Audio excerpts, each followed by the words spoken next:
In this video, I'm going to be reviewing and unboxing the Levoit Classic 160 Cool Mist Humidifier. So let's take it out of the box and see what we got. I opened the box and we're doing this together. So here is the cleaning brush. So this is actually really useful and you'll see why in a minute. And then you get this protective shipping egg carton type material. And then you have your humidifier right in here. So let's take it out of the box and then I'll see you when it's out. It's unboxed. So here it is. I'm gonna start running down some of the features from the top to the bottom.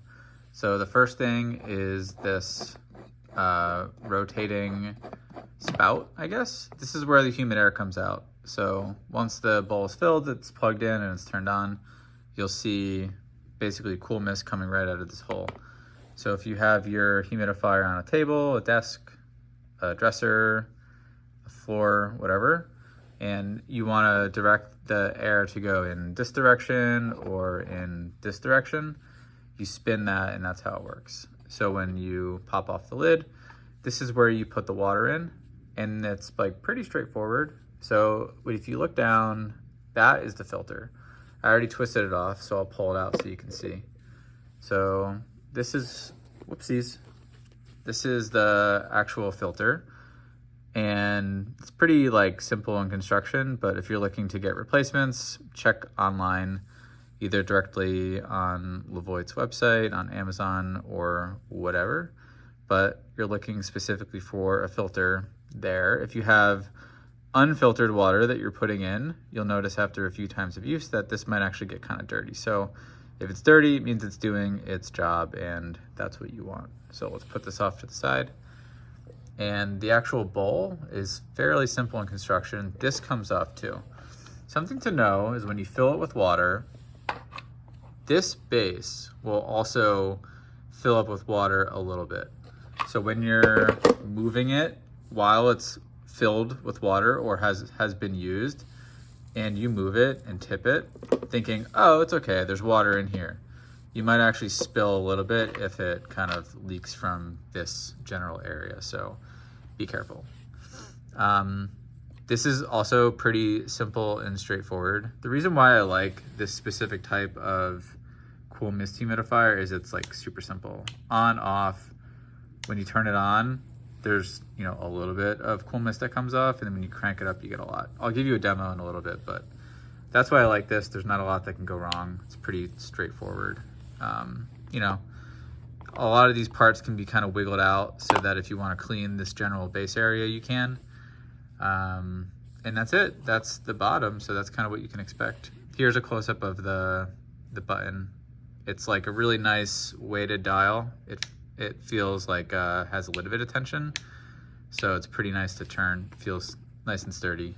And then this is the bottom, so that's kind of what you can expect. So for water, as we're putting everything back in, you can use general tap water, it's fine. I think the best thing to do is use some sort of filtered water.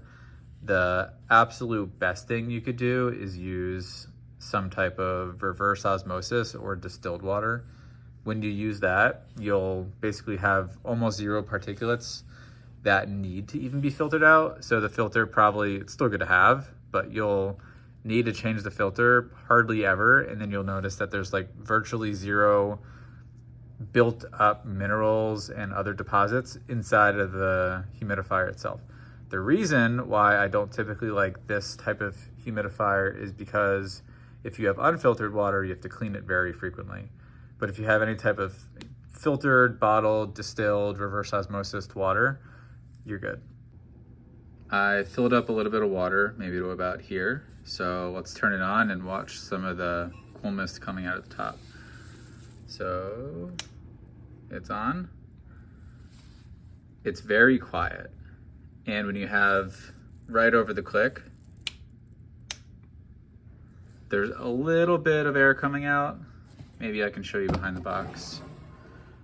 So a little bit of air with cool mist, and if you have your hand over it, you can feel some of the water and some of the evaporated water, the humidity kind of coming out. If we crank it all the way up, it's still very quiet, like you could barely hear it. I think the ambient sound of my furnace is overpowering the sound of the actual humidifier itself. When it's on full blast, you can see a lot of the cool mist is coming out, and it's like, you know, it's pretty powerful. So you would want, if you are intending to really humidify a room, make sure you fill it all the way up, crank it up, and apparently it should last about 8 hours. This video is first impressions, so I haven't given it a full test.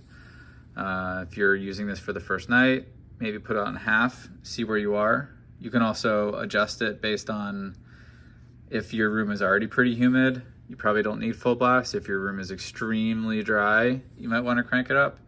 But the other thing is you don't want a room to be super humid. You might notice condensation on the inside of your windows. So I'd say it wouldn't be a bad idea to also have something to measure your relative humidity in your room, and then kind of base the slider on that. So obviously this doesn't have any type of smart features, so it won't measure your relative humidity and automatically adjust.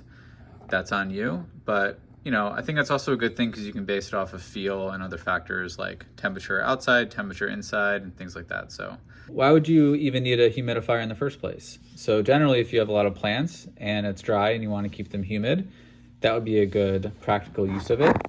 The other thing is if your room, house, wherever is generally around in the 20s in terms of the humidity percentage, you might want to have situations when you're sleeping or generally out and about inside of your house or apartment or wherever. If you want to boost the humidity in that room, that's a good option.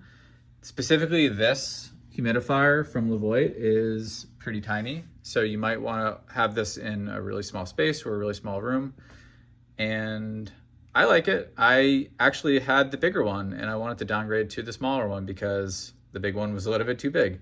So this one is a perfect size for a small room. So I'm excited to sort of use it and get more experience and seeing how much I need to fill it based on how much I need to crank the intensity speed.